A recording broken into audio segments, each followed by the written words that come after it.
రెడిట్‌లో ఒక యూజర్ ఒక పోస్ట్ పెట్టాడు. ఏంటంటే తను ఒక ఉద్యోగానికి అప్లై చేస్తున్నాడు. దానికి 5 ఇయర్స్ ఎక్స్‌పీరియన్స్ ఉన్న వ్యక్తులు కావాలి ఒక టూల్‌కి సంబంధించి అని జాబ్ పోస్టింగ్ చూసాడు. అతను ఆ టూల్ గురించి సెర్చ్ చేస్తే ఆ టూల్ క్రియేట్ చేసి యూసేజ్‌లోకి వచ్చే 2 ఇయర్స్ అయిందంట. 2 ఏళ్ల క్రితం వచ్చిన టూల్‌కి 5 ఇయర్స్ ఎక్స్‌పీరియన్స్ ఉన్న వ్యక్తి ఎలా దొరుకుతాడసల? దొరకడు గదా! అది చూసి తను రెడిట్‌లో ఈ పోస్ట్ పెట్టాడు. ఇట్లా ఉంది అంటే.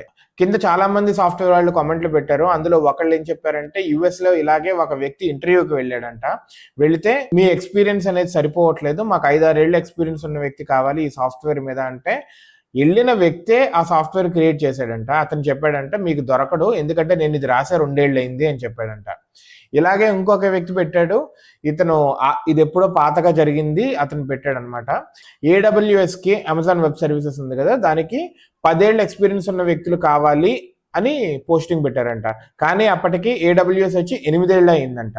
ఇంకా చాలా మంది ఏమంటున్నారంటే దీన్ని గోస్ట్ రిక్రూట్మెంట్ అంటారు. బయటికి ఫర్దర్ సేక్ ఇలా పెడతారు కానీ బయట నుంచి ఎవరిని తీసుకోరు. ఇంటర్నల్ గానే వాళ్ళు చేసుకుంటారు. కానీ డైరెక్ట్ గా ఇంటర్నల్ గా చేసుకునే ముందు బయటికి ఇలా పెడతారు అంటున్నారు.